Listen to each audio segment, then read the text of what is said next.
Hi everyone, welcome to the Stormkeep. My name is Paul, and today with me I have Mergank. Hey guys. Today we're going to be talking about unit comparisons. This is a topic that I specifically requested because I'm a big mathy guy. I like to know exactly how much damage my units are expected to do. Exactly, in a dice game, right? Like that makes sense. Mhm. But I want to have rough comparisons of units, like based on both how much damage they actually do, how many wounds they have, how many wounds per point, how much damage per point they do, just so I can make proper judgments. So that's why I specifically pushed for this one, and that's probably why JJ decided to go on vacation this week because he knew this was coming up. Okay, first one here is going to be the Longstrike Raptors against the Bow Judicators. The format of this podcast will be a quick slide explaining why we want to compare the units and some assumptions we make, followed by an analysis of directly comparing their different stats together, then looking at some damage breakdowns, and then finally doing an analysis and then conclusion. So, with the Longstrike Raptors and Bow Judicators, we are comparing these units because they're both very similar in what they do. They're both long-range shooting that can do a Thunderbolt volley. They both do mortal wounds on hit rolls of 6, and they're both so expensive that you generally don't want to use both in the same list. You either want to do one or the other, right? You don't want to bring 15 Judicators and Absolutely. 6 Raptors. It's way too much shooting. You're not going to get on objectives. It's just a mistake. So you typically pick one of these two. So Correct.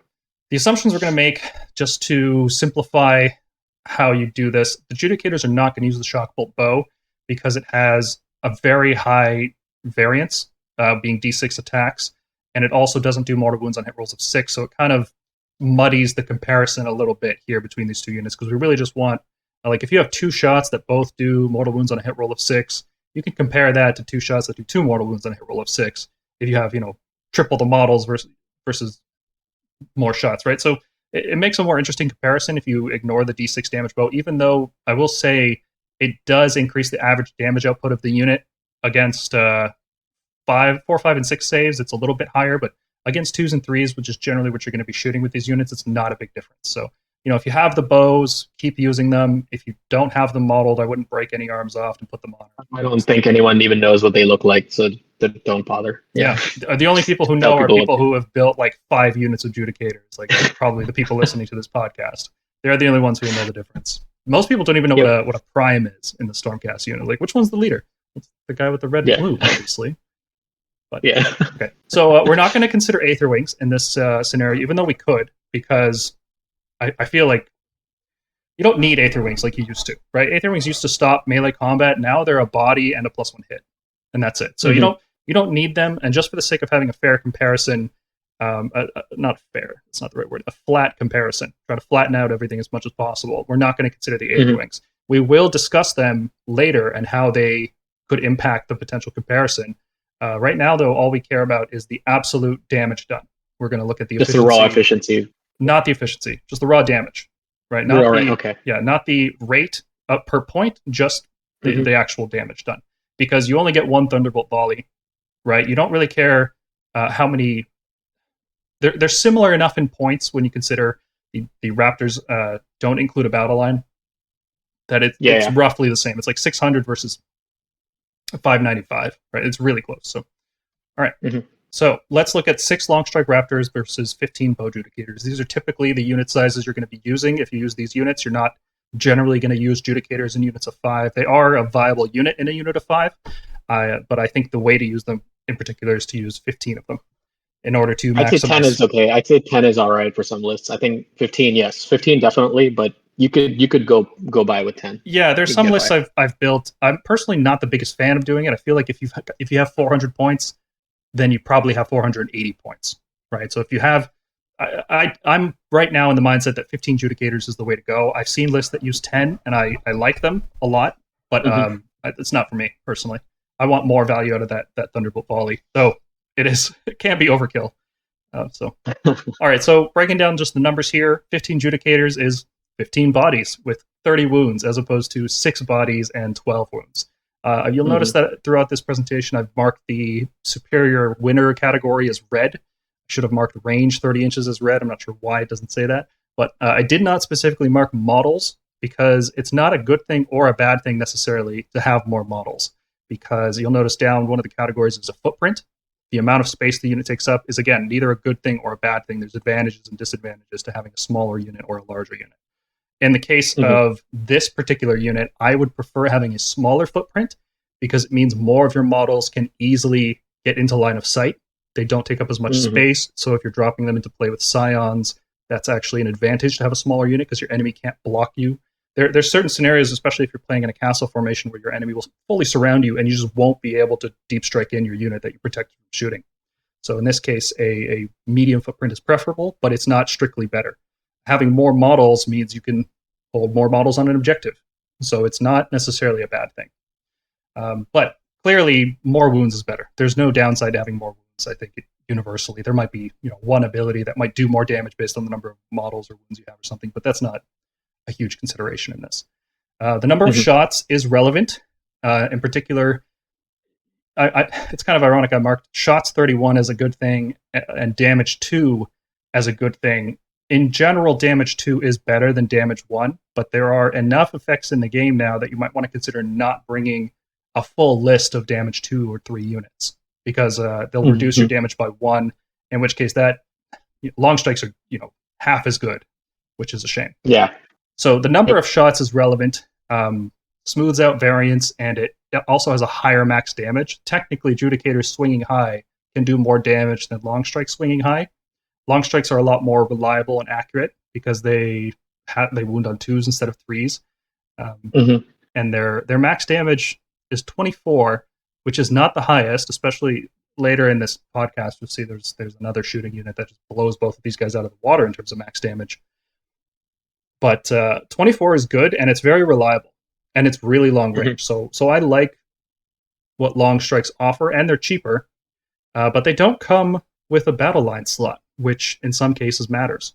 So so far the units are looking pretty similar. There's no clear winner, I would say. There's pros and cons to each one, especially the wounds. That's a big difference. Like having 30 wounds instead of 12 is a giant difference. Especially against counter range projection, definitely. Light shooting happens, and long strikes can't even handle a light amount of shooting. Like if Ideneth Shark runs up and shoots a couple shots at you, you might lose a Raptor or 2, which is just, it's brutal. It's a big deal to have that few wounds. Absolutely. Now, I noted some other things at the bottom there. One of them is Inspired, the Triumph. Judicators benefit from that, and long strikes generally don't because they're wounding on 2+. There might be some effect that reduces your wound rolls, but in general, Judicators can be pushed further than what this analysis shows because they can benefit from Inspired. And as I noted there, battle line, Judicators fulfill that. Long strikes are never battle line. And then I added just one more note there. The Aether Wings, the long strikes can benefit from that. And the reason that matters is because Aether Wings are the only way to give a long strike unit, any shooting unit, +1 hit in the hero phase, which is when you're using Thunderbolt Volley. Yep. So if you want, or even for Unleash Hell. For Unleash Hell, that's another one. Yep. If your Aether Wings are just floating around nearby and your enemy charges you, you have +1 hit from that. If you stacked it with a Toralon effect earlier in the turn, on your turn, because it lasts until your next hero phase, you're now at +1 while using Unleash instead of -1, which is really, really strong. Yep. All right, let's break down the numbers here. You can see against 2-up, 3-up, 4-up, and 5-up saves, the long strikes do more. So let me explain how these charts work.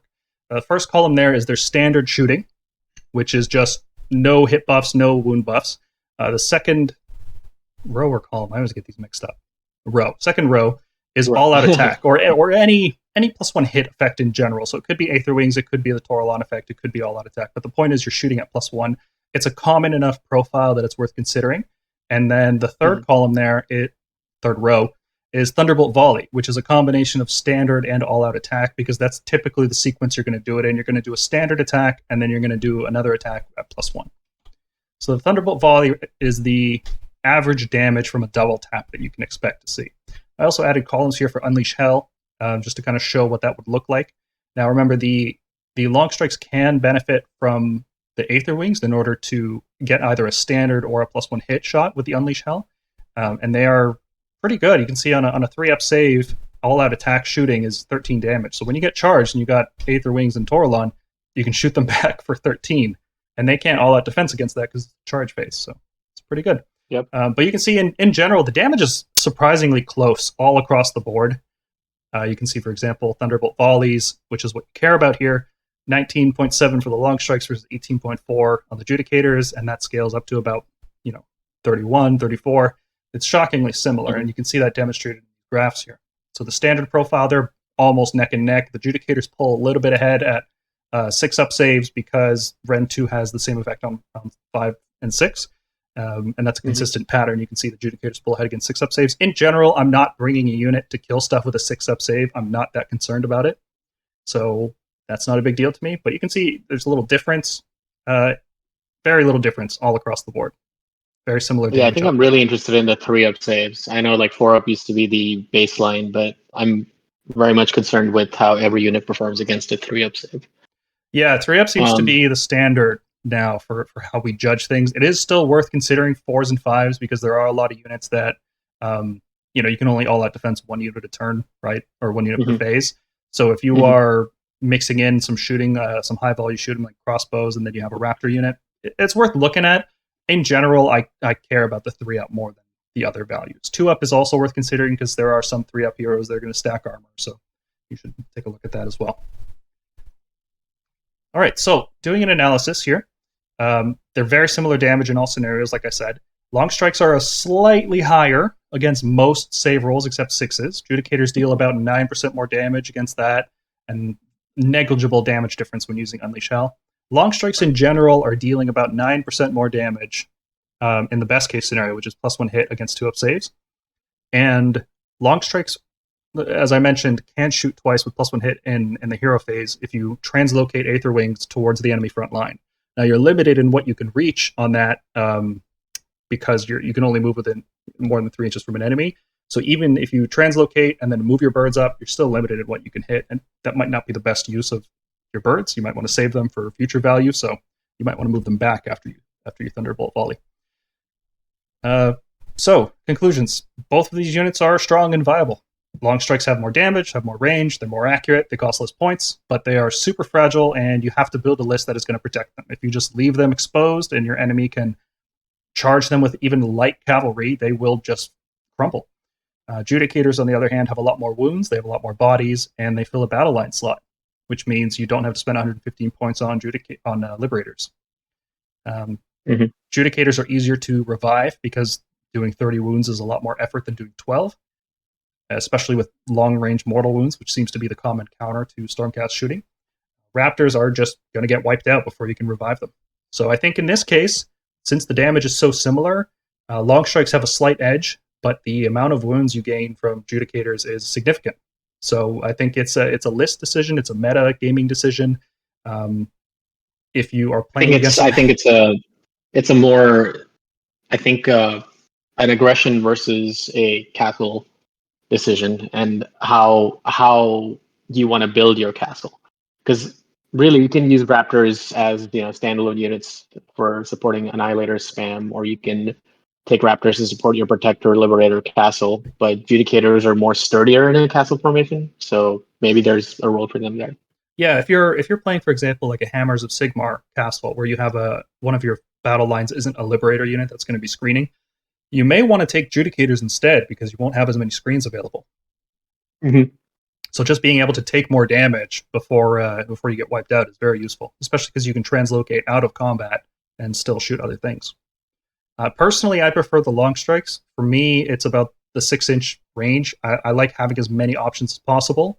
I would probably even pick Longstrikes if they did the exact same damage, or maybe even 5 to 10% less than Judicators, just because I like having that range so much.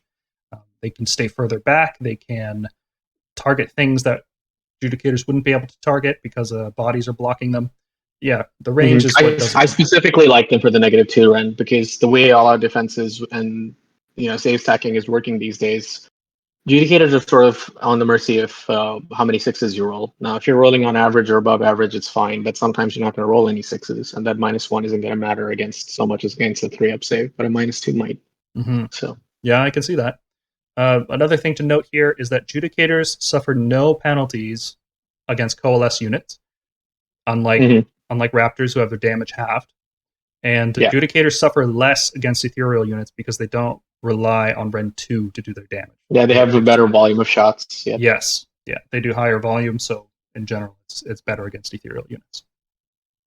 So yeah, both units are good. It really comes down to preference, which is awesome. I like seeing stuff like that where it comes down to preference. There's small advantages either way. Yeah. It can also be a meta call, which is also great. Excellent. Like, that's how it should be, in my opinion. Yep. Okay, next up, we are going to talk about the Stormdrake Guard and the Dracothian Guard. So why would we compare these two units?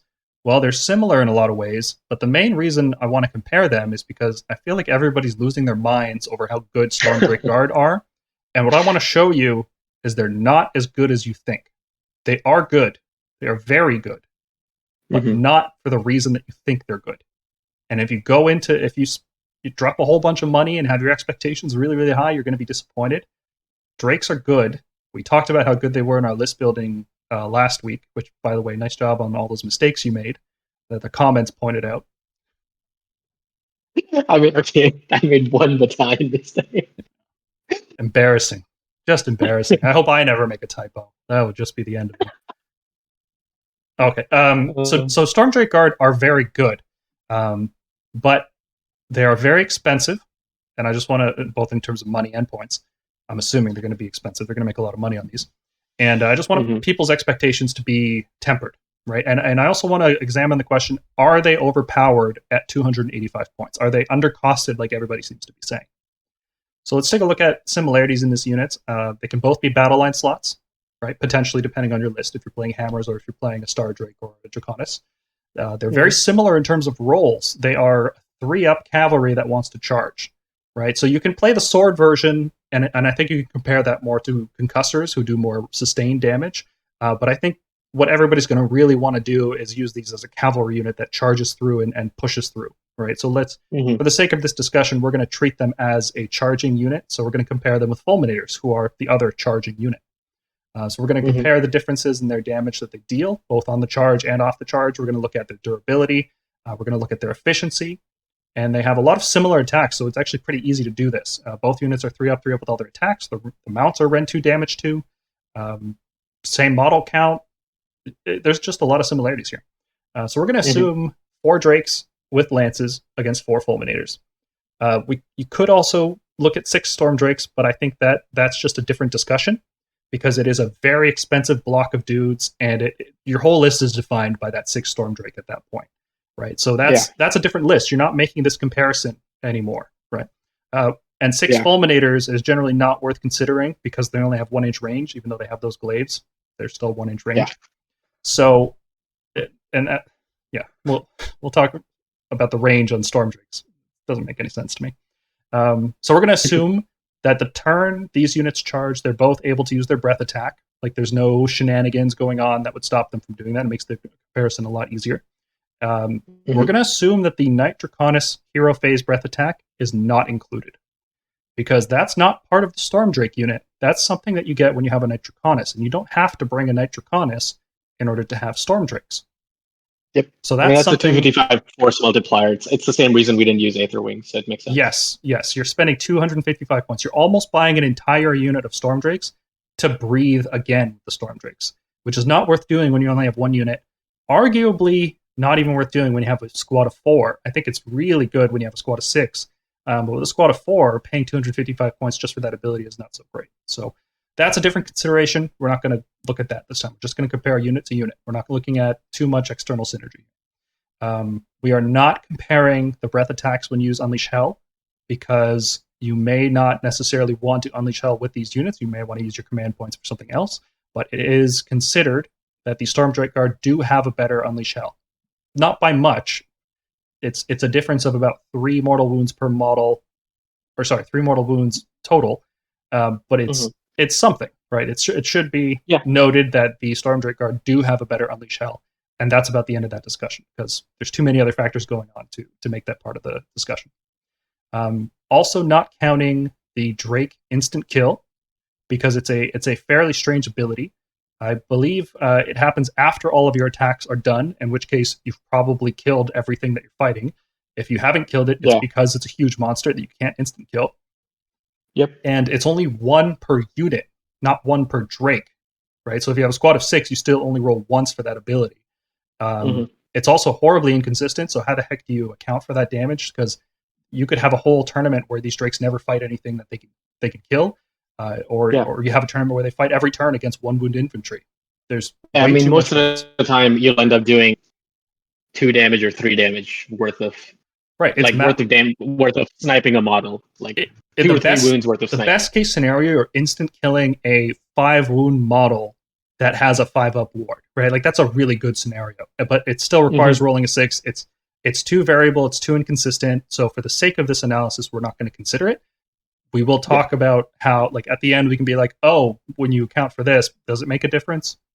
We'll see. We're also not counting hit and wound buffs because these units are both on 3s and 3s. They basically have the exact same way of getting +1 to their hit and wound buffs.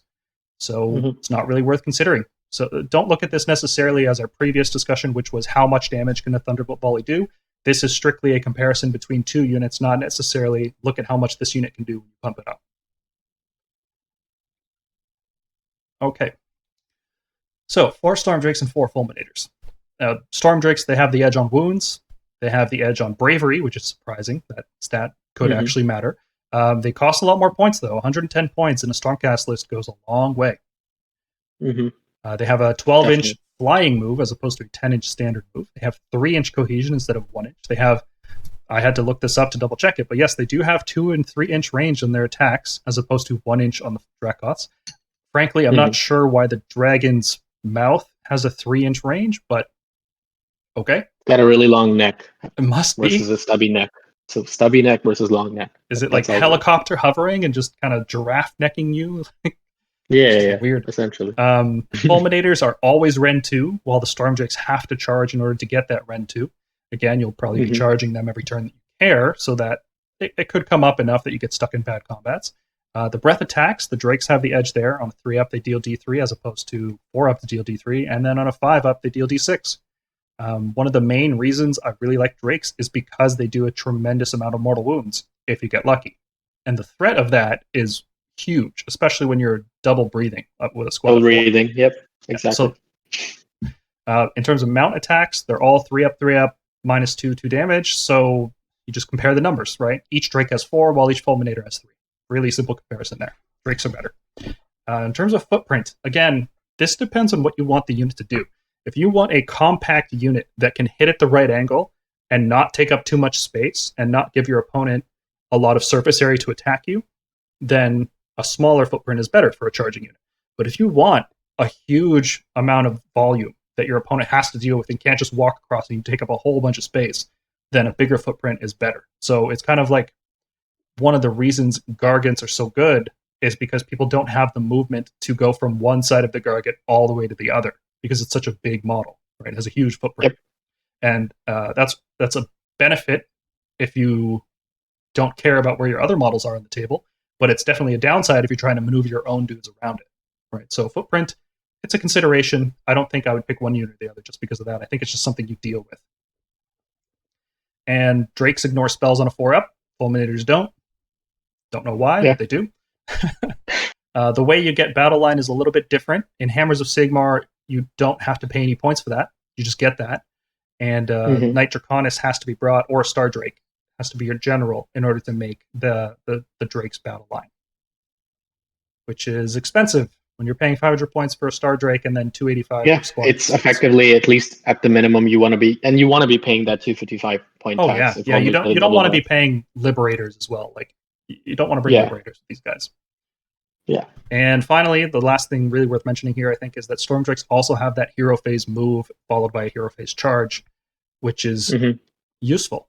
Incredible, I think the true value of it won't be seen until we get the models on the table and we can actually experiment with it. But it is a potent ability, not just turn 1, because you can translocate the Drakes and then move them in the hero phase and then move them in the normal phase. Yeah, exactly. And you can reroll the charge if you're... Or just charge them in the hero... Translocate them and then charge them in the hero phase. Yeah, and that way you avoid Unleash Hell. Yep. There's a lot of potential with that. They're highly mobile, and that is a big reason that you should pick Drakes. But how did the damage stack up? Because if you're spending this many points, you want to know how much damage these guys are going to do. And so we have a few profiles here. We've got the standard lances. You can see that when they're not on the charge, Stormdrake Guard with their lances don't do a lot of damage.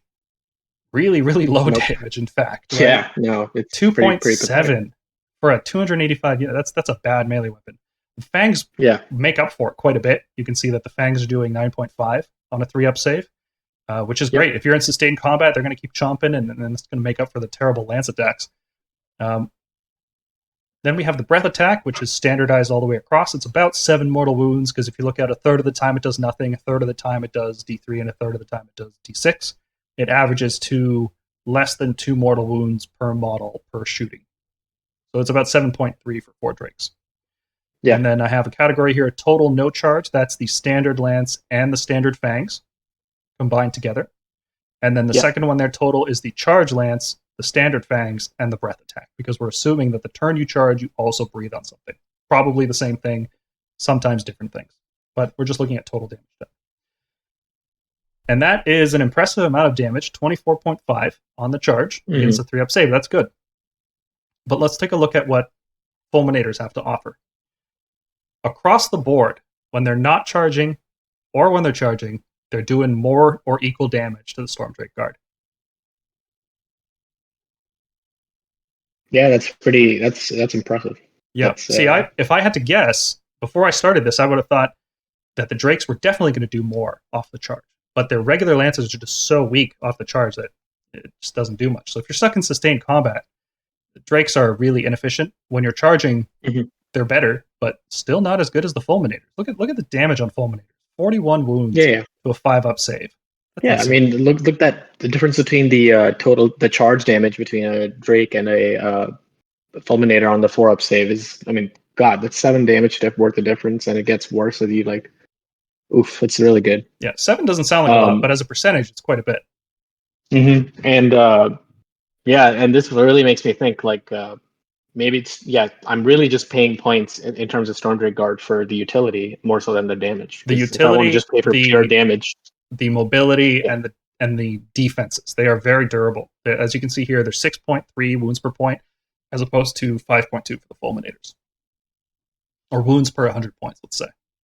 So for every 100 points you spend, how many wounds are you getting? Yeah.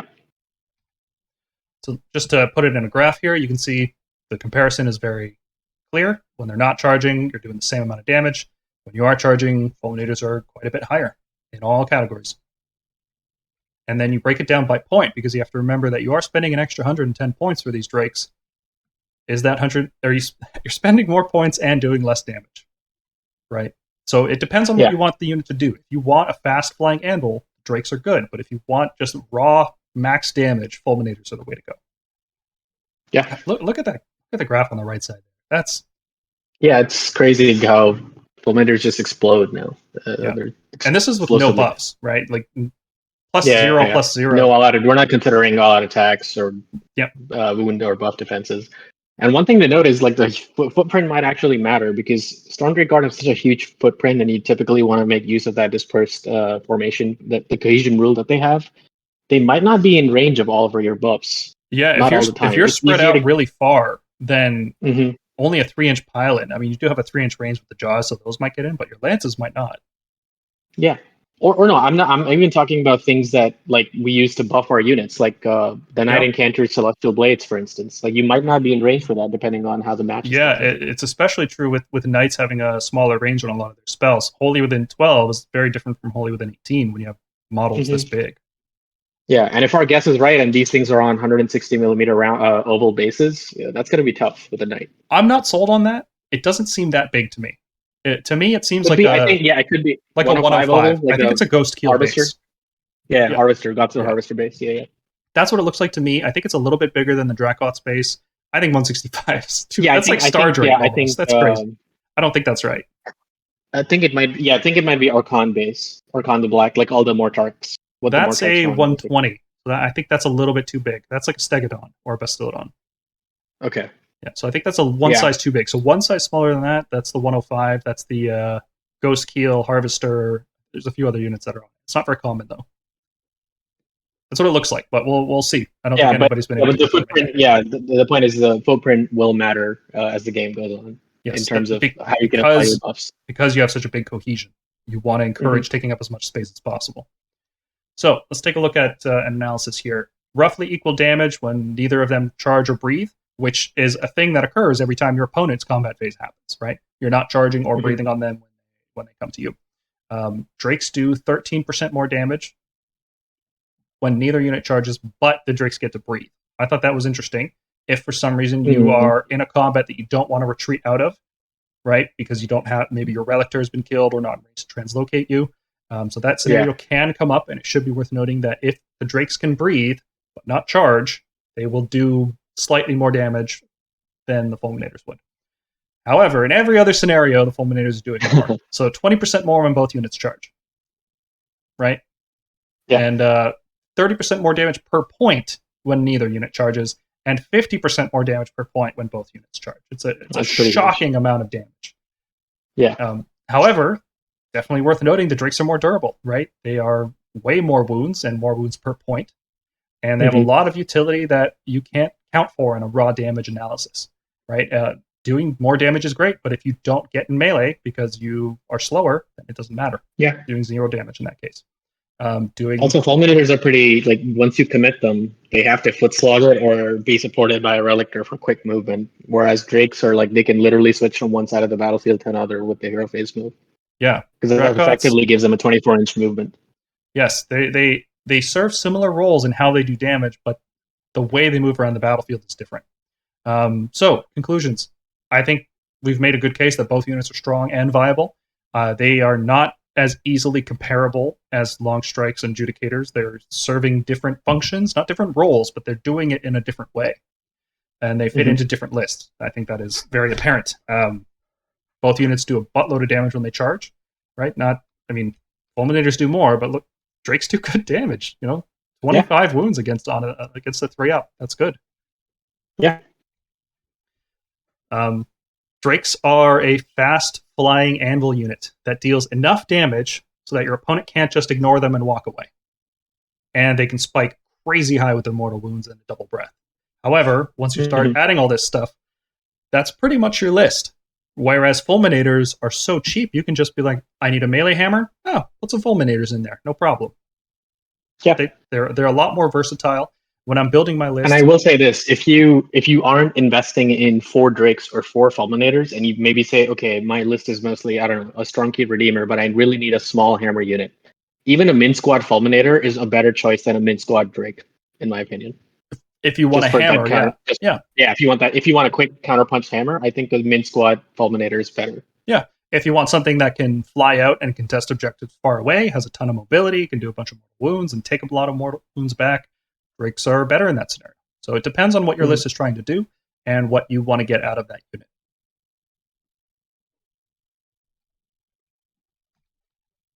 All right, the next comparison is a weird one, but if you are on our Discord, you'll hear me talking about this one a lot because this is how I convince people Tempestors are a good unit. I think I've even convinced myself that they're better than I rated them initially. I think I put them in B tier initially. I think they might even be an A tier unit. They're quite good. It's like mounted Judicators. They're basically mounted Judicators. Yeah. So I use this argument to help people understand why Tempestors should not be compared to the other Dracoths, because they look bad when you compare them to other Dracoths, right? Because they why would you bring these guys who have way worse melee attacks and what do you get, 6 shots per model? Like, who cares? That's not nearly range, that's not going to make up the difference between them and Fulminators, right? Yeah, it's not supposed to. They're not supposed to be compared to other Dracoths. So why compare them to Judicators? Well, they can both fill a battle line slot. They have very similar range damage output. They have very similar points. They have similar wounds. And there's just a lot of similarities. So if you accept that Judicators are a good unit, let's see how Tempestors fare against them. So we're not going to be using Thunderbolt Volley in this because spending a Holy Command and a command point to shoot a unit of 5 Judicators doesn't really seem worth it. Even 10 Judicators, like Tempestors, aren't even eligible for that. I don't think they're not Justicar units. So Tempestors are not, right? That's why I don't include it. If you are using Judicators for the Thunderbolt Volley, this comparison is not valid, right? This is meant to showcase what Tempestors do and how you should reframe how you look at them. They're not meant to be compared to Fulminators. So the Judicators will not use the Shock Bolt bow. That's the D6 bow that we talked about in the last one here. It just makes it simpler to do the analysis. The difference is very marginal, and I don't think it's going to make a huge swing one way or the other. And neither unit's going to be double reinforced here, because if you're using a Judicator squad of 15 dudes, that's a different thing, right? Yeah, I mean that's a Thunderbolt. That again, it's going back to we're not using Thunderbolt volley, so there's no reason for us to consider double reinforcement. Yeah, right now. Yeah, and Tempestors will lose a lot of their value with their 1-inch attacks in melee. It's unfortunate. That's just something they have to deal with. So the purpose of this, again, is not to necessarily see how much damage each unit does. It's meant to compare these two units, but not in a value judgment sense like we did with Stormdrakes against Fulminators, where we're seeing, oh, I want a unit that does this role. I will pick this unit because I want it to be more durable and fast, or I will pick this unit because I just want it to pump as much damage as possible. In this case, the purpose of this comparison is to help you understand why Tempestors are a very strong unit. Because you have the framework of Judicators being a good unit, you can also see now why other things should be compared to it and how they stack up. So let's take a look at the stats here. Very, very simple to compare these guys because they're so similar in stats. 5 Judicators and 2 Tempestors, and this scales more or less. You just double the numbers on each side. And you do lose 1 prime attack, but we're going to be generous and give that to the Judicators here. So Tempestors are 6 shots with their crossbows, not 12 like it's listed there, but since every hit turns into 2 hits, it's effectively 12 shots, right? So Tempestors, slight edge there. Mortal wounds, they both do mortal wounds when shooting. In particular, the Judicators do it through making hit rolls of 6, while the Tempestors have a second attack that does it on a 4-up. And it averages slightly higher. The maximum shooting damage that is possible, Judicators 11, Tempestors 18. You have to swing pretty high with those breath attacks, but yeah, you'll do more damage maximum. The range is definitely a consideration here. Judicators have a much longer range at 24 compared to the 12 of the Tempestors. But when you account for the movement, that comparison gets a little more even, because Judicators only move 5 inches while Tempestors double it. They move 10 inches. Yeah. The total threat ranges there you can see is a lot closer. Judicators have a threat range of 29 inches, while Tempestors 22. Now, the range on the Tempestors is not that big of a deal because you want to be jumping into melee with these guys when needed. So with the fact that you're up close, you want to be up close. Yeah, it doesn't really make a big consideration. And when we go to like wounds and save right there, they explain why Tempestors are just more durable and they can actually afford to be up close. Yeah. Now Judicators are slightly less points, 20 points less, which can be a difference in a lot of lists. And they're always battle line, as opposed to having to play Hammers of Sigmar to make the Tempestors the best they can be. And then, so that's, if you ignore the bottom 3 lines there, this is a pretty fair comparison. It's like, oh, do I want slightly more damage or way longer range? That's a fair comparison. But then you look at how much melee damage the Tempestors do. They have the same 3-up, 4-up, -1/1 profile for one of their melee weapons, which is a Liberator attack. The Tempestors get 6 of those compared to the 5 from the Judicators. And then you have the mount attacks, which they're a good profile. 3-up, 3-up, -2 damage. That's a very strong attack profile, especially for a battle line unit. And they get 6 of those attacks. So they can do 18 wounds in melee, 18 wounds in shooting. Yeah, if you max everything out, that's pretty impressive. And they're accurate. Everything's on 3s and 3s. So Judicators have the better range, but Tempestors deal more damage. They can spike much higher. They do good melee damage. I wouldn't say great. It's not like nowhere near Fulminators, right? It's nowhere near Concussors, but it's serviceable. And that's why this comparison is important, because you're not supposed to compare them to Concussors. So Tempestors cost 10% more, but for what you get out of those 20 points, they have double move, 20% more wounds, better save, just very strong melee attacks. So if you were to use Judicators and you would think, that's worth 200 points to me in my list, would you spend 20 more points to upgrade, let's say, to a Tempestors unit? I think a lot of people would. I personally would, right? I really like Tempestors. I'm having a lot of fun with them, especially as a squad of 4 in a Hammers of Sigmar list. They can jump in and do 36 wounds plus their sword attacks, while also having the shooting power of 2 Judicator squads. So if you try charging them, they can unleash, and they can just do a lot. Yeah, well, what I particularly like about them is, and we discussed this when we were discussing lists last week regarding my Dracoth list, is typically you want to send in one group of Dracoths at a time. It's not the super aggro list where you just want to engage all across the front. And which means that if you're sending a squad of 4 Fulminators in, the Tempestors can just hang back and start shooting screens or anything that's, trying to engage the Fulminators the next turn. And then Yeah. they can jump in turn 2 after that. After the Fulminators are done mopping something up, they can charge again, and the Tempestors can go in. Yeah, exactly. They're not meant to be the front line screen cracker, get into the middle of the army and kill everything, right? They're meant to hang around on the edges of combat, shoot off support fire, and then charge in at the right moment in order to finish a key unit off, or potentially double charge in with a second unit of something else, and it may be the supporting unit in that case. And when you frame them in that way, I think Tempestors are looking real good in this edition. Agreed. All right, the next comparison is titled Crossbow Judicators versus Everyone. And the reason for that will be apparent when we're finished. Bit of a spoiler, I suppose. But the purpose of this comparison is to see the average damage that each of these shooting units can deal, because all of them can use Thunderbolt Volley, and I wanted to figure out what's the biggest Thunderbolt Volley you can do.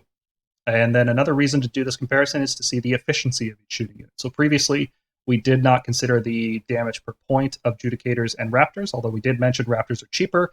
It was more so in the sense of how you put them in a list. In this case, we're just looking at raw numbers. How much damage per point are you going to do?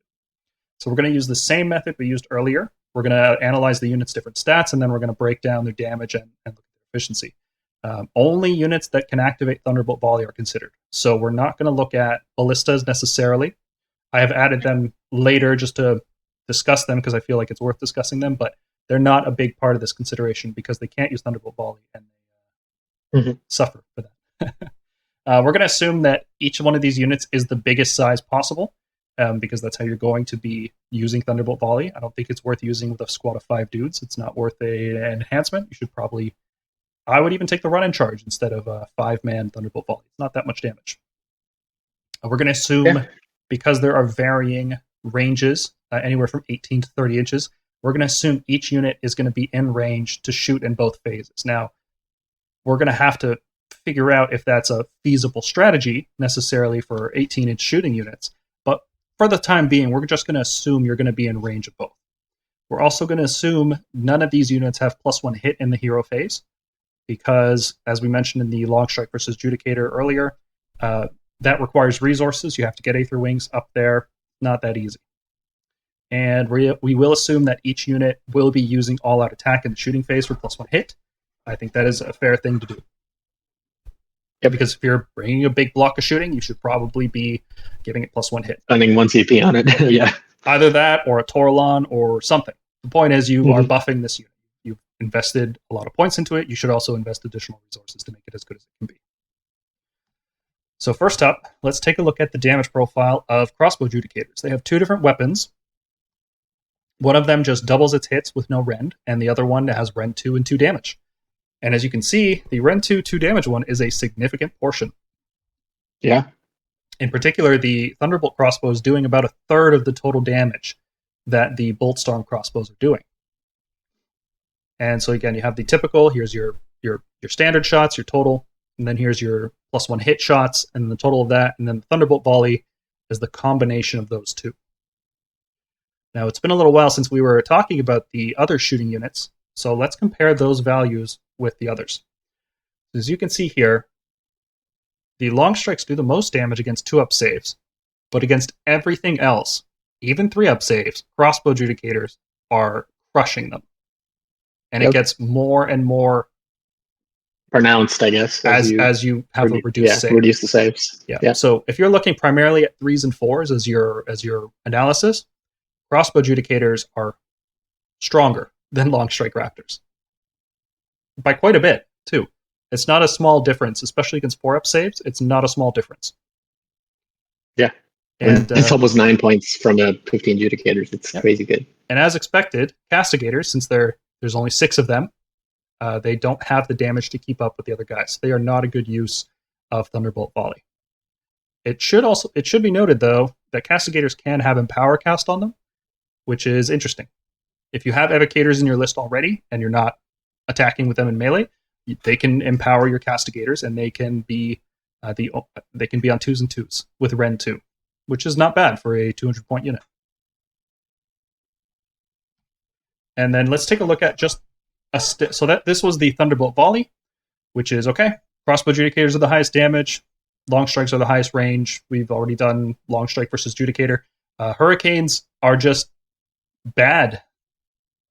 There's really no other way to say it. Yeah. They're 18 inches like crossbows, but they do way less damage.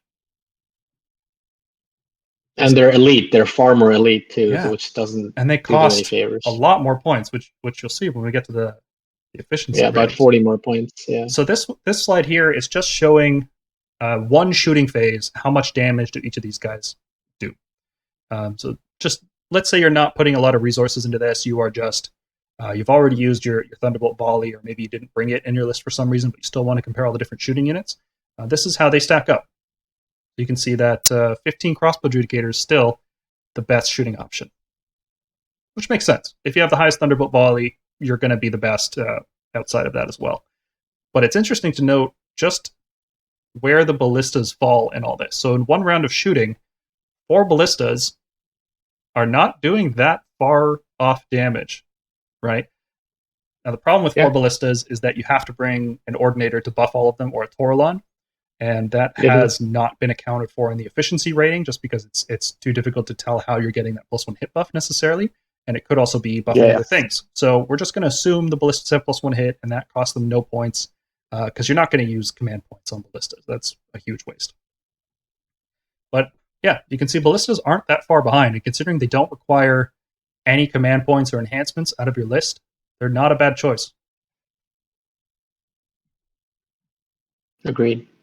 Now, reliably doing 10 damage to a 4-up save with 4 ballistas is pretty good. Well, not reliably, but on average, right? Because you can swing high or low with the ballistas. 8 or 9 average, it means you're essentially using ballistas as just long-range snipe support heroes. You're not using them against any important targets, but right. Crossbow Judicators and Longstrikes, yeah, sure. They're going to do that job better. Yeah. If you want mass damage, you pick Judicators or Longstrikes. If you want pinpoint precision sniping, you pick ballistas. Which it kind of makes sense, looking at how the units work, right? Like Judicators are going to fire a lot more arrows than a ballista would. So it fits the models. Agreed. And you can see the charts down there just really showing how poor Castigators are, even when they're reinforced. But this is not considering their point cost, right? If we do consider their point cost, suddenly Castigators are looking a lot better. They're very comparable to other units. In fact, when they are empowered against 3-up and 4-up saves, Castigators are the most efficient shooting unit we have, which is very interesting. Definitely. Now, and as we expect, Longstrikes are best against 2-up saves, and Crossbow Judicators are better across the board. There's just this one little blip in the data with Castigators getting empowered against them. But otherwise, Crossbow Judicators would be crushing. They're just so when we good. consider this per point efficiency, we just want to point out, like, you're going to need Evocators to be able to do that. Like, you're going to have to bring them in your list. Yeah, so this is only if you already have Evocators in your list already, and they haven't used Empower themselves. Mm-hmm. Yeah, so it actually could be worthwhile, maybe if Evocators come down in points a little bit, to bring Evocators alongside a squad of Castigators, have the Evocators buff the Castigators, and then have another wizard give the Evocators Celestial Blades. Yeah. Or, I mean, it could be like another, like we said, castle formation thing, where early on you're just empowering Castigators, and later on when you want to go out of the castle and punch things, you use the empower on themselves. Yeah, so it's I don't see that being a huge thing because Castigators are only 18-inch range, but it's worth looking at. It's a cool data point, I think. And if you look at it in terms of efficiency, ballistas are not that far behind a lot of our other shooting, right? In particular, bow Judicators versus ballistas, the rapid fire ballistas, are pretty similar, pretty dang similar. Yeah, quite comparable. Yeah, so ballistas are not bad by any means. They're just not the super high damage output unit that all of these other ones can become, except Castigators and Hurricanes. So just the Judicators and the Longstrike. So yeah, just don't build Hurricane Raptors. Yeah, don't do that. Yeah. So let's look at an analysis here. Longstrike Raptors consistently do the most damage against 2-up saves. So if you're looking at a high armor stack meta, Longstrikes are still the way to go. However, against everything else, Crossbow Judicators are doing quite a bit more damage. 9% more against 3-up saves, but 30% more against 4s, and 50% more against 5s. Crossbow Judicators have the strongest double tap against most saves, most units. And they get even more efficient if you bring them in MSU, because you get more. The 3 shots on the special weapon is significant because it's Rend 2 damage apiece. You can't use Thunderbolt Volley if you have min squads, but if you're just bringing, here's a bit of shooting, I'm not necessarily focused on Thunderbolt Volley, then Crossbow Judicators, you have 200 points. What shooting unit do you bring? Crossbow Judicators, most damage. Yep. They don't rely on mortal wounds or hit rolls of 6, which can be a bad thing because there are some units that make you reroll hit rolls of 6, and the other units don't care about that because of how triggered effects work in this game. You can only have one of the two, so you just, you ignore the reroll hit because you have an effect that happens on a 6. Am I incorrect about that? So Archaon got nerfed. He no longer has Eye of Shivan and makes him reroll 6s, right? Okay, but so there's still other things. There's spells. So the one what comes to mind because I play this army is Ossiarch Bone Reapers. They have a spell called Drain Vitality. It makes you reroll every hit roll of 6 or a save roll of 6 for whatever they target with that spell.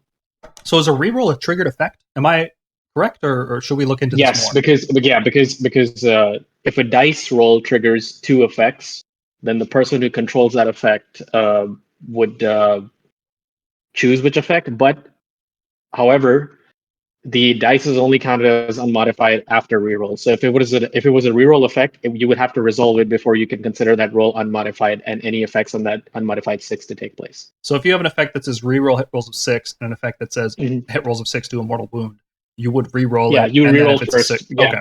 Okay, so I was incorrect. You reroll first. Okay, that's fine. That's not a major sticking point.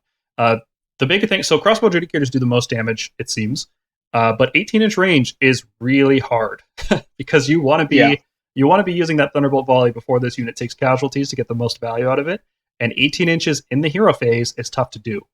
You have to do some shenanigans, either force your opponent to go first, or what you can do is translocate forward and then shoot immediately. But that has some range restrictions still. 18 inches, you have to be within 18 inches to shoot the target you want, and also wholly within 18 inches of a Lord or Dracothian. Not necessarily that easy to do. Oh, on that topic, one thing I forgot to mention, Stormdrake analysis, they have the Dracothian keyword, so they can activate holy commands. They can activate holy commands. Celestant Prime cannot activate a holy command, but a random dragon can. Yeah, none of the primes can. Even Andrasta is not a lord or a knight, so she cannot activate holy commands. So there's that. And we have that information. Okay, so Crossbow Judicators, they're not fit for every list. You don't just replace your long strikes with these guys and expect your list to do better because a guy on a podcast told you they do 50% more damage. It's not how it works. You have to build an army that can support that damage. And what that needs is a aggressive and fast army that can pin down an opponent, and then you teleport your Crossbow Judicators forward, and you unleash them. Because if you are not pinning down your opponent, they're just going to get on your flanks and charge you from around. So you have to have something that can push forward very quickly, either a lot of deep strike units or really fast cavalry. Stormdrake Guard. I love these in a possible Stormdrake Guard list. Yep. Absolutely. So other analysis points here. Castigators are quite efficient if you have Evocators already. And they are interesting because each Evocator can buff a different unit of Castigators. So if you bring 2 squads of 6 Castigators, both buffed by different Evocator squads, that's really efficient shooting. Yeah, absolutely. Hurricane Raptors don't seem to have any purpose. They do less damage than crossbows. They're never battle line. And they don't have rend. So why? Yeah, no, I would not consider them seriously. I crunched the numbers, and if they were 200 points, they would be more efficient against 5 and 6 up saves, and that is a small niche. It's still not good enough. I think Hurricane Raptors need to come down to like 190 to be useful. They're really bad right now. Or 200. Yeah, 190 or 200. They're so bad. The next time we update our tier list, I'm going to be putting them in the D tier because their points are honestly, I would ruining them. Yeah, I thought they would have done the Tempestor thing on them and given them -1 rend, like a -1 rend crossbow, but which pays for it with the higher fragility rate. Mm-hmm. Yeah, that would have been good. That would have been a good niche for them, like sort of like between a Tempestor and a Crossbow Judicator, but something like that. Yep. Ballistas are not the most efficient, and you do need to buff them, and it's not easy to buff them because you need a Toralon or an Ordinator. They're not easy to buff with a lot of attack. Yeah, But that they have Ren low 3 movement, shot, they're high footprint, so yeah, but that Ren 3 shot is good. It's just not the mass damage. So if you're bringing Ballistas, they're not the rapid fire shooter that they used to be. Just keep that in mind. All right, so here's a sample list that can utilize the Crossbow Judicators, I think. This is the general idea. This was put together pretty quickly. It's not very well refined. But the idea here is you have one drop list. You either force your opponent to go first, and then you can shoot them because they're in range, or you play really, really aggressively and you teleport your crossbows up. That's why you have translocation with a reroll. That's why you don't have any defensive artifact on the Lord Relictor. That's why you have a second Lord Relictor, because he can Divine Light something to get you a reroll of 1 to make you pump out even more damage. You have a Toralon there to buff everything. And your only main threats are 15 Judicators and 4 Fulminators. And the reason I picked Celestial Vindicators here is because Fulminators, with +1 to hit, and +1 to wound, and rerolling hit 1, and the exploding 6s, will do about 80 damage on the charge. Yeah. So the point of this list was to just do the max amount of damage you could do. And then I had points left over, so I threw some Casticators in there. Why not? Yeah, sure. So this is the kind of list you have to build to support Crossbow Judicators. You can't just slam them into everything and expect them to do well. They have to be supported properly by the rest of your list because of their 18-inch range. Definitely. Yeah. The next comparison here, you requested that I do this one. I thought it was not worth doing. I thought it was a pretty obvious one, personally, but I think it is. Okay, so I'll add the reason why I think this comparison works or is at least somewhat necessary. With the introduction of Stormkeeps and the eventual Cities of Sigmar units that we're rumored to get, people are going to want to try taking 15 of a double reinforced Redeemer unit, or at least a single or 2 units of single reinforced Redeemer units. So it's important to know exactly what they're capable of for their points. Vindictor seemed like the slam dunk auto take, but we just want to show you like what each unit can get up to for its points and why sometimes we include Liberators in our list. Or like Paul seems to take Liberators in his list when it would just be better to take Vindictors, maybe. Well, that's what I would have said, but then you made me do this comparison, and I've come to some very different conclusions. So this one's actually that's what we're here for. Let's get into it. So all of these Redeemer units, the Sequitors, Liberators, Vanquishers, and Vindictors, they're 5 models, 2 wounds apiece. They're all more or less the same amount of points, like 115 versus 145 is the swing. It's not that big of a difference. They all serve the same role primarily. They are your basic chaff. They wall, they screen, and they do light damage. And we're going to see how much damage they actually do. We're going to break that down by point, and then we're going to also talk about what niche each unit is trying to fill. We will only be using comparisons of squads of 5 because none of them really scale past that except Vindictors. So yeah. And typically, if you're going to bring 15 of a Redeemer, it's not going to be Liberators. It's not going to be Sequitors. Yeah. Yeah. For the sake of making an easy analysis, we're not going to give any of these units any bonuses, not using all-out attack. You probably shouldn't be using all-out attack on Redeemer units, unless you have a block of 15 Vindictors with a Vandus backing them. Or some gimmick Sequitur block. It's generally not worth using. No, that is literally the only thing. Yeah, I can only think of that, or that's the only time I can think of. So let's take a look at their stats. You can see defensively, they're all 4-ups. That's the standard. Then there's small variations. Liberators add 1 to save rolls all the time. Sequitors get a 5-up board in combat, and Vindictors are 3-up all the time. Functionally, that's exactly the same as having a 4-up with a +1, unless you are trying to buff it past that. Right? So if you never buff it, that's exactly the same save. If you buff it by 1 and then your enemy has Rend 1, you still have the same save. So the only reason a 3-up save would be better than a 4+ with +1 is because you're stacking a lot of save buffs in order to get it to a 2+. I think it starts paying off when you start stacking +2 saves. Really, +2 +3. Functionally, though, they are identical because you're generally not going to use all out defense on 5 Vindictors. You might, if somebody charges you with like a light cavalry unit and you just want to make sure you survive that. Yeah, okay. It's a nice thing to have a 3-up save, right? It's not a bad thing by any means. It is a good thing to have. Compared to the 5-up ward in the combat phase, yeah, I'd rather have a 3-up save all the time. And then Vanquishers have nothing. They have nothing defensively. Mortal Wounds output. Liberators, a lot of people forget about this ability, but at the end of the phase, they do D3 Mortal Wounds on a 4-up if you're fighting near an objective. Sequitors do none, Vanquishers do none, and Vindictors on a hit roll of 6. So in a squad of 5, you're going to do an average of less than 2 Mortal Wounds, which is nice. It's not a bad thing for a screen to have a little bit of damage. In terms of points, Liberators are 115. That's the best one. Should you reinforce these units? Liberators, no. You don't want to reinforce them. They're only 1-inch range. All you gain from reinforcing them is more wounds. That's it. Yeah, it's not worth it. Bring a second squad. You're not going to buff them offensively or defensively. Just bring a second squad. Sequitors, maybe. I put yes just because I wanted to discuss this. There is value in reinforcing Sequitors because you go from 3 Grand Maces to 5.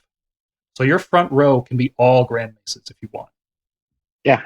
So there is some value. 10 attacks and -1 Rend 2 damage. Yeah. Your second row can't do anything. But you get they're there to just die. They're to die and take wounds, I guess. Yeah. That front row is good. Is that worth 290 points? No, definitely not. Definitely not worth 290 points. Use a different unit if you want to do damage. Vanquishers, should you reinforce them? You might be tempted to say yes, because that's the only way they get their banner and musician. But no, you should not reinforce Vanquishers. They're only 1-inch range. They are only doing damage, and they only have 1-inch range, so why would you reinforce them? You don't even getting more wounds is not that useful because they're only a 4-up save. If you brought 10 more wounds of Liberators on a 3-up save, you're doing way better. Vindictors, yes, you can reinforce them. In fact, any list that wants Redeemers should use Vindictors as their hammer unit. From the main hammer unit, but you know what I mean. Stack all your buffs on them because they're 2-inch reach. Their damage just scales linearly. Double the size of the unit, you double the damage. Nice and simple. And you can look at the damage done on the bottom there in the chart, and you can see that Vanquishers are weird. Sequitors are obviously the higher damage of the 3 Liberator Sequitur Vindictor. Yeah, I mean that's just because of the higher presence of Grand Maces. Yes, you have 3 Grand Maces instead of 1 and Liberators. Yeah. You also have 3s and 3s, whereas Liberators are 3s and 4s. And Vanquishers are actually doing, without the bonus attacks against Horde units, Vanquishers actually do less damage than Liberators on average. Yep. I think the only time Vanquishers become slightly better is against when they're on their max profile, not when they're 4 attacks apiece. Yep.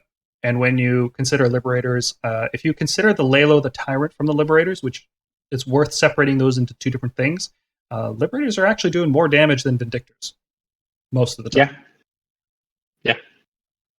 And if you break it down by points, you can see Liberators are looking really, really good. Because once you flatten all those curves out, it's like, well, hold on. I could spend 15 more points, but I'm not really getting 15 more points of value, especially Vindictors over there.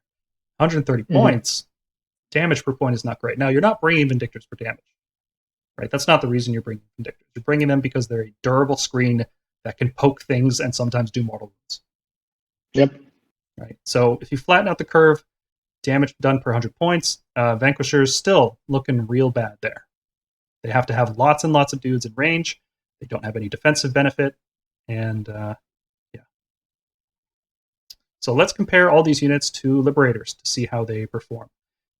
So just regular Liberators on the left here, you can see that Sequitors are doing about 50% more damage all the time. Vanquishers in their no bonus attack category are doing less than regular Liberators. In their medium category, they're still doing less damage than Sequitors. Only in the best case scenario where they all attack a 10 wound unit is when Vanquishers are doing anything significant.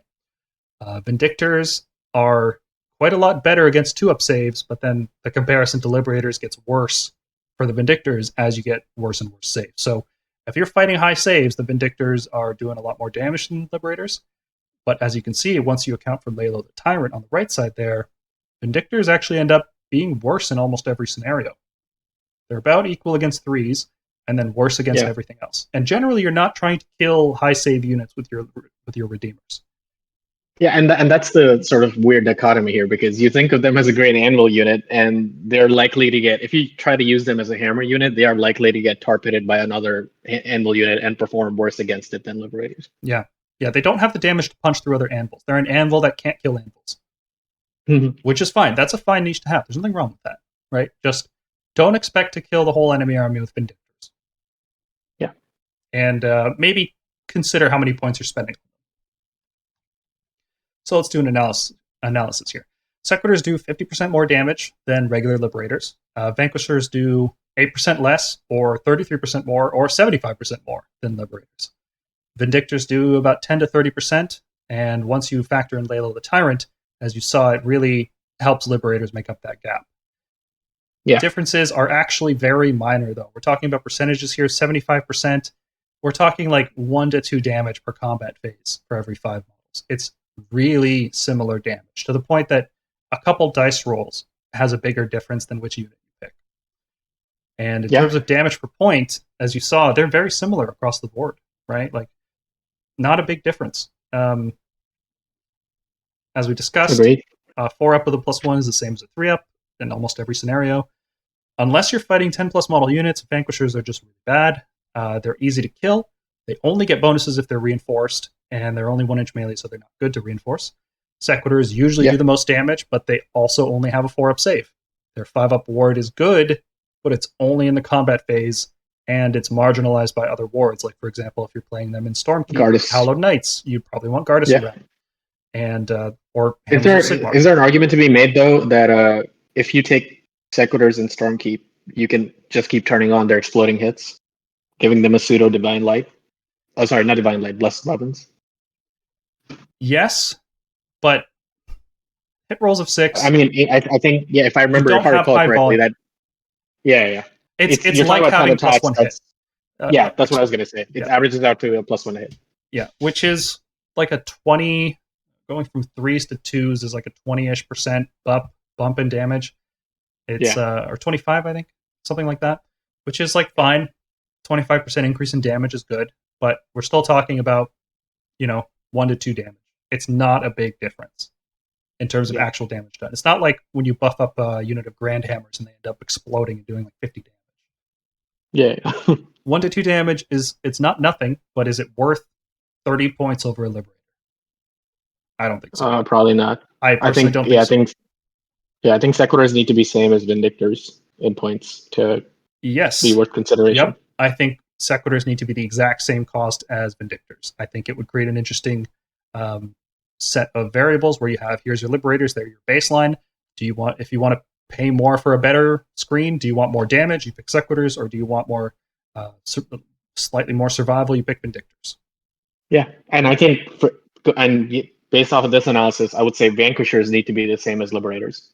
Yes, because I think those. So we have these like 2 groups of Redeemers that are basically sort of have their own little niche at that same point level for what they're worth.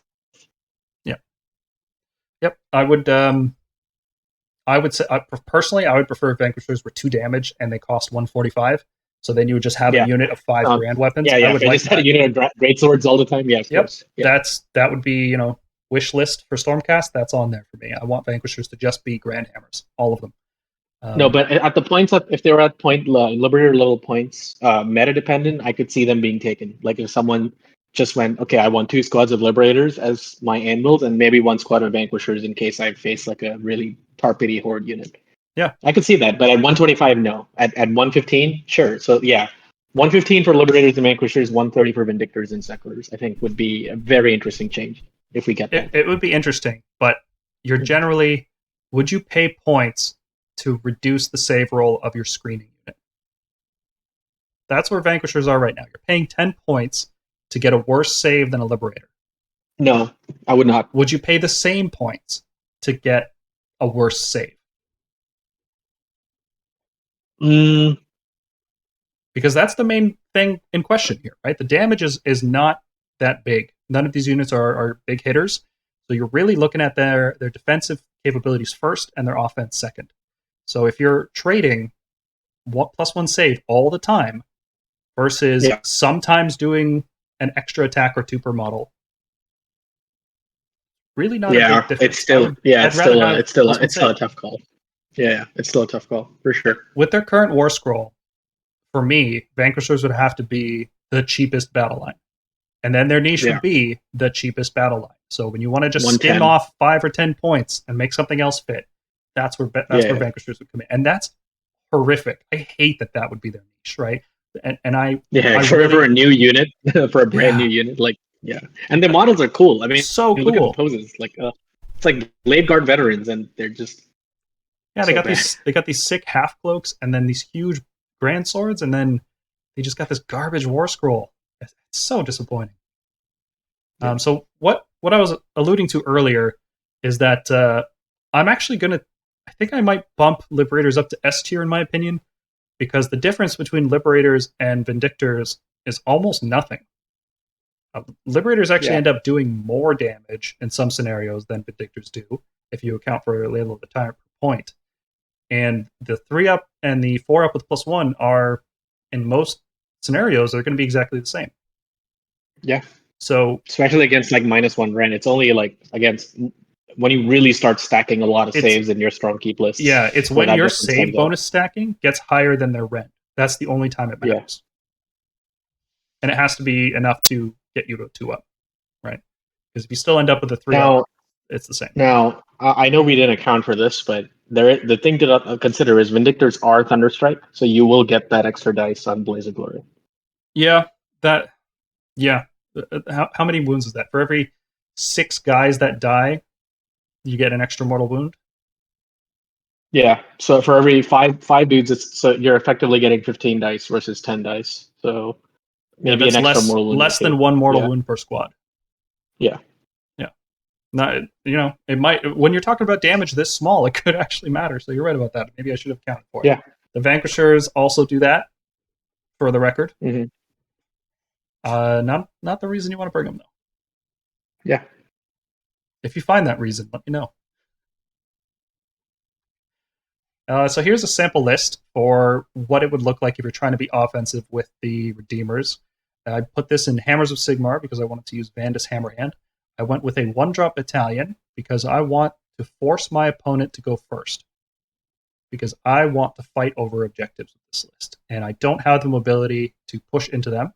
And you'll notice here, special bit of flavor, I have 4 Tempestors. I want to play a mid-range game with this list. I want to move the army up and fight over objectives the whole time. I don't want to do any fancy flanking maneuvers. I just want to push forwards. The Tempestors add a little bit of range to the list, which is otherwise lacking because I went with this heavy theme of using a lot of Redeemer units. Mm-hmm. And this has to play strategically. This doesn't have the damage to wipe out enemy armies.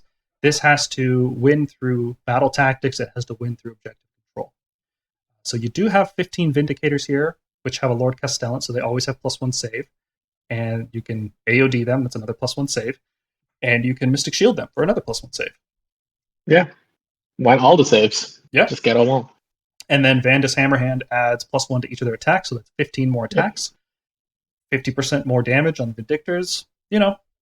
That's a lot of attacks. Yeah, that'll put some dents and stuff. Yeah, 45 attacks on 2-up, mortal wounds on it rolls a 6. I think this is about as good as you can get Vindictors. You'd have to start giving them Divine Light to roll 1s, and there's just better units to use that with, I think. This is just something I put together to show this. One thing I like in particular here is that I'm using minimum size squads of Liberators, which I think are the most efficient battle line that we have.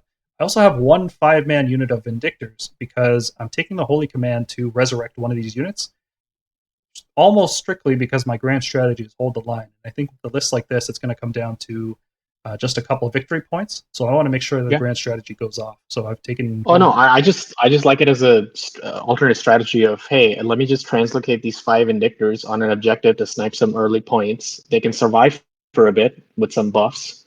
And if it's turn 3, then they're counting as 15 models. And if they die, I'll bring them back and get on the objective again. Yep, you'll resurrect them, and then you'll translocate them again and walk onto an objective that's 15 models your opponent didn't expect. Yep. So that's is this like a tournament crushing list? No, it's just thematic. It tries to make Redeemers as strong as possible. I think you're going to be better suited I didn't even bother counting the models of the wounds. It's how little effort I put into it. Oh, that's embarrassing. There we go. That foreshadowing from earlier in the episode has finally come to pass. All right. Next up, we are going to look at Paladins and Evocators. So why are we comparing these units? Isn't it obvious that Protectors are the best? No, it's not obvious. They're all similar in points, wounds, saves, movement, damage, a lot of similar stats, and they all have more or less the same role. They are your hammer melee infantry unit. They are meant to do a crushing amount of damage, either on the counterattack or after translocating forward. So we're going to take a look at how much damage each one of these actually deal. And since they have varying point costs, we're going to look at their efficiency. And since they have pretty different abilities and stats, we're also going to look at specific niches each unit can fill. We're going to assume that the Protectors and Decimators are using Star Soul Maces. Later on, I will point out when Decimators stop using Star Soul Maces, because there is an inflection point, and I will start assuming that Decimators drop them in favor of their regular weapons. Retributors will not be using Star Soul Maces. They are less effective than the regular maces that just do a bunch of mortal wounds. And we will assume that the Evocators are able to successfully empower themselves. They're not using it on another unit. They are casting it on themselves, and the cast does go off. I think that is the best case scenario, so we might as well assume it. So let's take a look at this huge chart. All the way across here, you can see in terms of models, the Annihilators are suffering. They're only 3 models apiece, as opposed to the other ones being 5, which means they're only 9 wounds, which means they're a lot easier to wipe out. So they, especially the Grand Hammers, which you'll see end up being a lot of damage, they are quite fragile. They're like the Vanguard Raptors of melee units. Mm-hmm. In terms of durability, they're all 3-up saves except for Annihilators with shields and Protectors, which are both 2-up all the time. Protectors I've listed as a 2-up. Their characteristic is actually 3, but since they get +1 all the time and you can't go higher than a 2-up, it's effectively 2-up all the time. That's how I've been thinking about them. Worth noting is that Evocators have +1 move.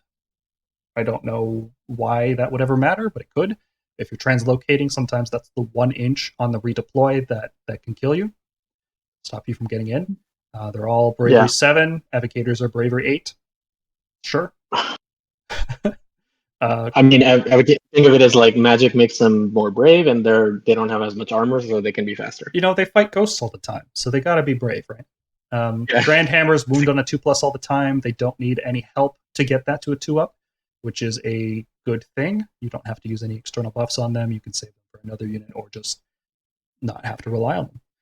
Evocators, like I said, they're wounding on 2-up because we are assuming they cast and power themselves. Take a look at how each unit does mortal wounds. So your Annihilators and your Grand Hammers, they're doing mortal wounds when they are set up through Scions, not through translocation, just Scions, and when they charge.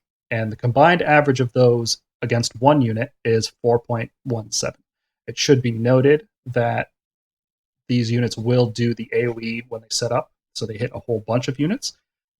It's a very small amount of damage, usually not significant, but if you are trying to play some kind of crazy splash mortal wound list, I would strongly consider Annihilators in that list, because they don't take up leader slots, which is typically what you want with that list.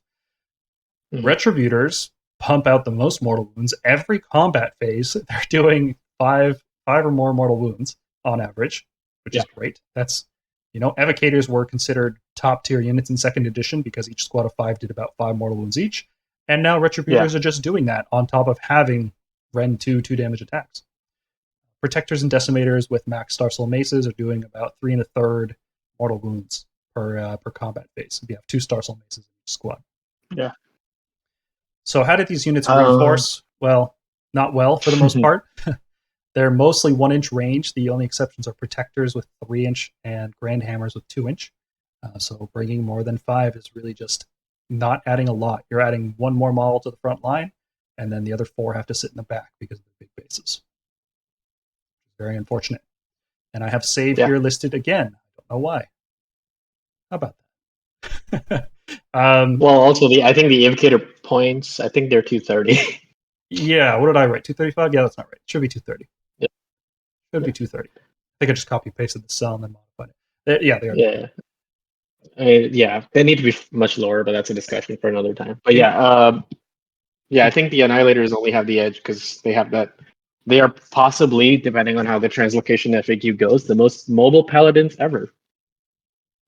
or at least the ones with the best delivery mechanism in the game. Yeah, I'd say so. Yeah, because you can bring them in with Scions and then translocate a second unit up, which is a cool niche to have. Oh, no, I'm saying in case translocation gets FAQ'd. Yeah. This Yeah, is like a 7-inch rollable charge is, I think, 82%, which is pretty good. It's okay. It's not as good as Gavriel was, but you use what use what you're given. Yeah. In terms of keywords, most of them are Paladin, which means they can benefit from Unleash Thy Hatred. Evocators are not Paladins; they can't benefit from it, but they are wizards. So there's some utility there. You can dispel, you can unbind, you can cast spells on other stuff, and there might be some effects that specifically work on wizards. In terms of buffing, that's a broad category. What kind of utility is this unit bringing to the army? The 3 old cast Paladins aren't offering anything. They just hit stuff. That's all they do. Whereas the Annihilators and Grandhammers are rerolling their own charges. They don't have to rely on command points to do that. They don't have to have some kind of Vexilor standing nearby. And the Evocators have the potential to empower Castigators or Ballistas if you're doing a rapid fire. So that's a little bit of utility there. Makes your list construction a little bit more interesting. And all of them can be battle line in Knights Excelsior, except Evocators. They are never battle line. And one last thing worth mentioning, as you said, the Scions charge, the Annihilators and Grandhammers coming out of Scions and Storm can have a 7-inch charge if you pay the Imperative tax. Everybody else is stuck with a 9-inch. So let's look at the actual damage here, the numbers. And as you can see, the clear winner is the Grandhammers. Evocators with Grand Stabs against 6-up saves get close, but Grandhammers on the charge are doing the most amount of damage. So how this breaks down is the first column there for first row for Annihilators doesn't include the mortal wounds from setup. It doesn't include any charge bonuses. It's just this unit is fighting another unit. They're stuck in a sustained combat. The following one marked there with charge, what that means is that it has done the setup mortal wounds, and it has, or at least had the chance to do them, and then it's had the chance to do the charge mortal wounds. Yeah. So I've assumed 7-inch charges on these because that is the most average common roll result. And the roll you needed. Yep. And it's the roll you needed. So I've assumed a 7-inch charge when I need to assume one, and that's where it ends up shaking out. So interesting things that happen here. The Grandhammers are, they're doing the most damage, but they're not that far ahead of the Retributors. And if the Grandhammers are not charging, if they're not doing their charge mortal wounds, the Retributors are pretty far ahead and against most saves, especially 2 and 3s. Mm-hmm.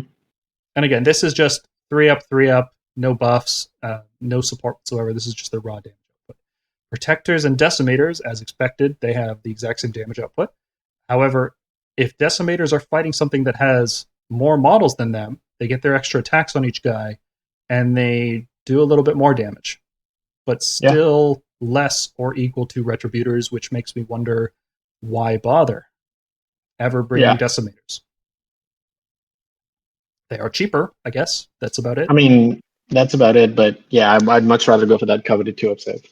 Yeah, or just way more damage with Retributors. Comparing them to Evocators. Evocators are, the Grand Stabs are good against low save targets, like they always were. The sword ones are pretty underwhelming. They're underperforming compared to Retributors, and that includes the 5 mortal wounds from the Lightning, by the way. So if you subtract 5 from each of those, you'll see how much damage the Evocators are doing, and it's not a lot. They're not great. Yeah, it's not a lot. They're really reliant on that lightning arc. Yeah, the mortal wounds are a big chunk of it. That's always how it was, though, right? You never brought them just for having yeah. It was how they, basically. So let's compare their efficiencies here, and you can see, again, as expected, Grandhammers are the most efficient. For a Grand Stabs on Evocators pull ahead slightly against 6-up saves, but for the most part, Grandhammers are the most efficient damaging melee unit. Agreed, yeah. That could be seen. Yeah, the only downside to Grandhammers is you're getting 3 models and 9 wounds. Yes, and that is a significant downside. That should definitely be. So you're missing out on 6 potential wounds on 3-up saves compared to, say, Retributors, or 2-up saves compared to Protectors. When you take 3 wounds or 6, let's say you take 6 wounds, your Grandhammers have lost 2/3 of their power, whereas the Retributors have only lost 40%. Yep. Not only that, but I think the charge impacts get worse as you lose models for Annihilators. It does, yep. Another thing here is that Decimators, despite being the cheapest, are still less efficient than Retributors. So, as I said before, they're the difference in points doesn't make up for the difference in damage. Yeah. And so for fun, let's take a look at how much damage each unit can do when you give them every buff, right? So all of these units have +1/+1. They are reinforced, and they are using Unleash Thy Hatred. So it's a little difficult to get +1 hit and Unleash Thy Hatred at the same time. You pretty much have to rely on a Toralon to do that. But let's say you do it, right? Let's say you're some you're a guy who plays Vigilors. You're some Giga Chad, and you figured out how to get that. You're either using an Azuros or Vigilors or Toralon, right? Point is, let's look at the max damage that these units are capable of. And it's pretty hilarious how much damage Grand Hammers do. They're doing almost 40 damage to that's like 2 Archaons worth of damage right there. And none of that is mortal wounds. So if they have a 4-up ignore against mortals, that's just damage. It's gross. Protectors are coming in second, despite being the worst or one of the worst damagers. That's purely because of their reach again. I think it's the reach where things start to pull ahead. I think. Yeah, you can see in the leftmost column, I've noted how many models you can expect reasonably to get into combat with the cohesion rules. You can expect about 4 Annihilators, 6 playing with the geometry of it. Yeah, that's typical. If you can find an extra one, sure. I don't think it's going to make a big difference. It's going to be maybe 15% more damage. It's not best case scenario. You're fully surrounded and everything's attacking, but how often does that happen? I've started assuming at this point that Decimators have less models than the unit that they're attacking, in which case they've swapped out the Star Soul Maces and they're all using their more powerful weapon. The only time that the Star Soul Maces are better for Decimators is when they have an enemy with a 2-up save. Otherwise, the Ren 2 axes actually end up doing more damage than the Star Soul, which makes sense when you have 7 attacks, right? Well, yeah, 7 attacks, totally. Yeah, on 2s and 2s. So Decimators, again, still falling behind. There's no reason to reinforce this unit. And min squads, they're worse Retributors. They're not worth buffing. And the only time they are worth buffing, the other units are just better. Man, Evocators really need to be 220 or 215. Yeah. I don't think they're in that. Yeah, that is not 230 points worth of damage. Good lord. No. Especially when you consider that they're the worst saved paladin in this entire group. Yeah, and they just don't scale that well with buffs because they don't get Unleash Thy Hatred. Yeah. The coherency is one thing, right, with 1-inch weapons, but the fact that they don't get the +1 attack that other units can get is pretty brutal. And let's take a look at their efficiency. So again, this is all the buffs in the world, +1/+1, Unleash Thy Hatred, and they are reinforced. And you can see that, as expected, Grand Hammers are the most efficient. However, Protectors are getting up there too. And as you scale those units up, Protectors scale really well. Grand Hammers, 9 Grand Hammers is really fragile. That's the only problem I have with that. Whereas 15 Protectors is really durable. So it's a matter of, do you want the most damage in the game, or do you want a unit of, what would that be? I don't see the point of taking 9 Grand Hammers. That's a lot of points to be to be sort of inflicted at one specific point in the game. And then you're left stranded there. Yeah, Protectors are sort of like I can hold a position with a large footprint. Grand Hammers are more like, what can I inflict at this particular point on the battlefield? Yeah. Do you want to throw your Raptors, your Longstrike Raptors? Picture you've turned them into a melee weapon that you can just bludgeon something with. And that's what Grand Hammers are. They do stupid amounts of damage. And just to illustrate how much more damage they do, here's a breakdown of how much more damage Grand Hammers do as a percentage compared to every other model that we've looked at here. So against regular Annihilators, they're almost doubling them. They're only about 15 to 25% higher than Retributors. They're almost doubling Protectors. They're doing about 30% more than Decimators in the best case scenario where they hit the big unit. And they're doing about 35% more than Evocators. But when they're fully buffed up, the difference is shocking. They're doubling the damage of Evocators. They're 2.5 times regular Annihilators. Even God, Grand Hammers do so much damage. It's so silly. Oh, trust me, I play tested by proxying some of those this past weekend. It wasn't pretty. They're just so freaking strong, but they're so fragile too. Unlike Raptors, they're the only paladin that natively wounds on 2s. So I mean, that just like, oh wow, they have celestial blades on them all the time. Great, and you can celestial blades another thing. Yeah, you don't have to worry about that. You don't have to have them on the table in the hero phase.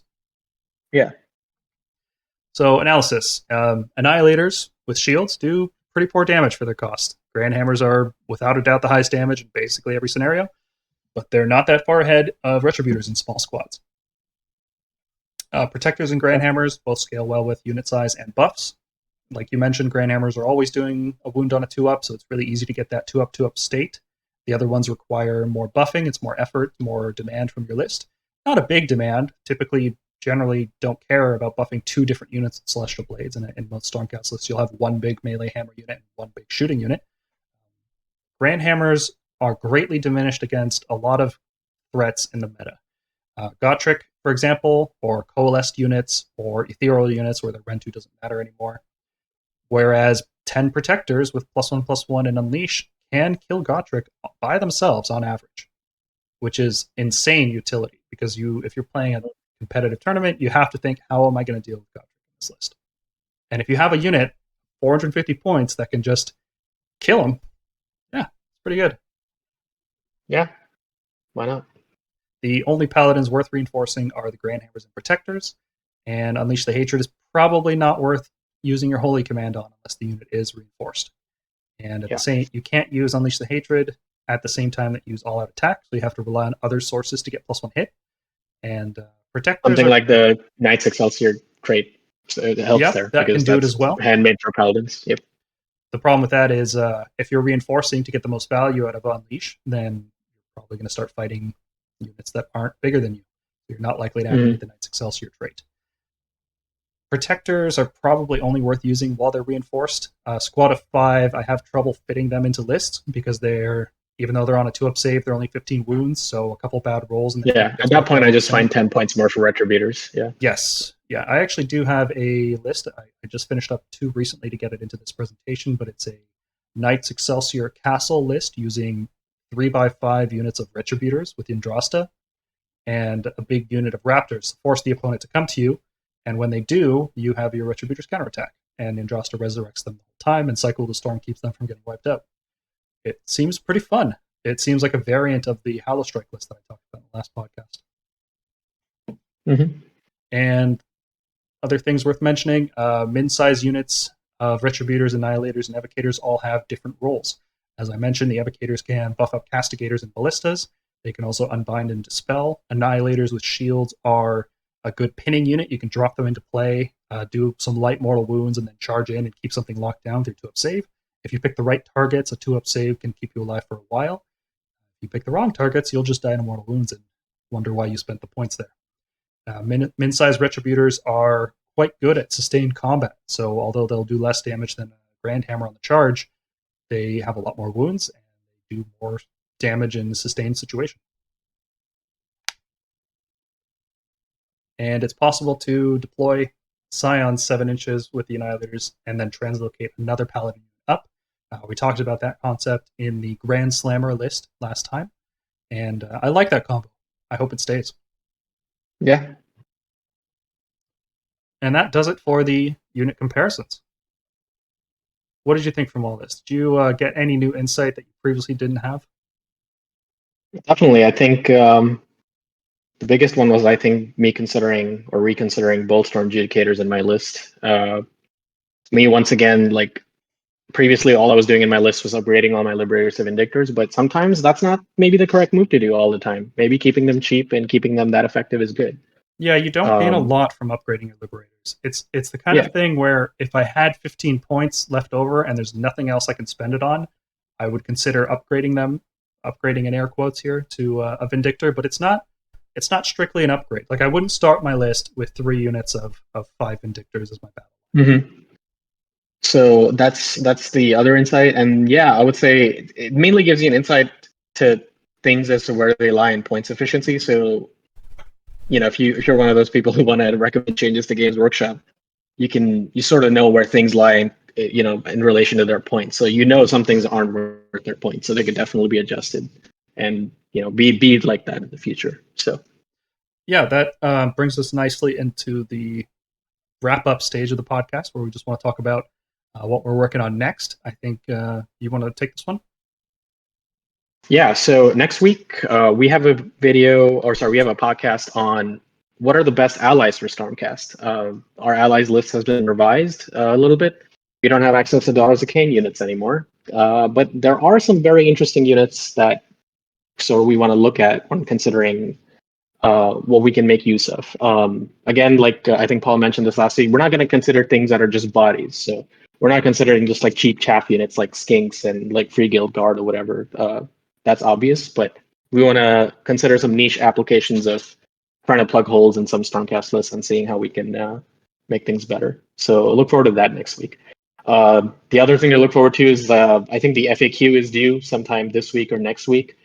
We'll possibly be doing a video on what you can expect, and once the FAQ does drop, we can sort of account for those changes in sort of an updated tier list and what direction to take your list building into, based on the questions they answer and things they clarify. Yeah, we're hoping we can get a video out soon enough. Like, for example, if the FAQ doesn't drop this weekend, then we're hoping to have a video out kind of discussing the contentious things that are going around right now with the battletome. Things like Cycle of the Storm, translocation, missing keywords on some models. We just want to run through what we think we're expecting to see and then what the implications of it would be. And like you mentioned, we also want to do a reaction video. The first reaction video, we're going to have some great, terrible clickbait for the thumbnail, I bet. I don't want to be that channel. I don't want to use clickbait thumbnails. No, we're just going to talk about what the FAQ does. It could go either way at this point. Games Workshop could change their minds about how they've written the rules, or they could say, no, we wrote them correctly. Everybody is just calm down, play with it. And it could go either way. So either way, we've kind of thought about how the army could develop if they, for example, make it so you can't move after translocation. How would that affect our value judgments on a lot of different units? So we're preparing an updated tier list in case those changes do occur. And regardless of timing on our pre-FAQ video, we will definitely have that reaction video available. And then after that, I think I want to do another list video after the FAQ. So feel free to jump in the Discord and hang out with us. And in a little bit, we're going to be taking community lists again. You guys can vote on which ones you want to see on the podcast, and we'll give them a review like we did last time. Hey, maybe we'll try and figure out some ways of making Stormkeeps good. I know we haven't done it a lot, but let's put our minds together and try to do that. Oh, that'd be a nice fun challenge. Here's a challenge. You want a challenge? Make an Anvils the Helden Hammer list. Yeah. You don't. We also have an idea for a list of, because we love talking about Stormcast. We're looking through the book and we're thinking, oh, we wish they did this instead of this, or this costs so many points, or even in this podcast, a wish list for like a winter FAQ. Yeah, stuff like Vanquishers, Damage 2. That would be cool. So we kind of want to put all those thoughts together in a list. We don't really know when that's going to be coming out, but look forward to that one eventually. I think that's everything. Right. So we're going to put a link to the Discord in the description below. Feel free to jump in there. It's growing. It's becoming more powerful. Soon we will be able to take over neighboring podcasts like the AOS Coach and possibly Warhammer Weekly. We'll just consume them using our Grand Hammer teleporting strategy. We'll just knock down their walls. And so feel free to jump in there. It's a good time, and we'll see you guys in the next one. See you next week, guys.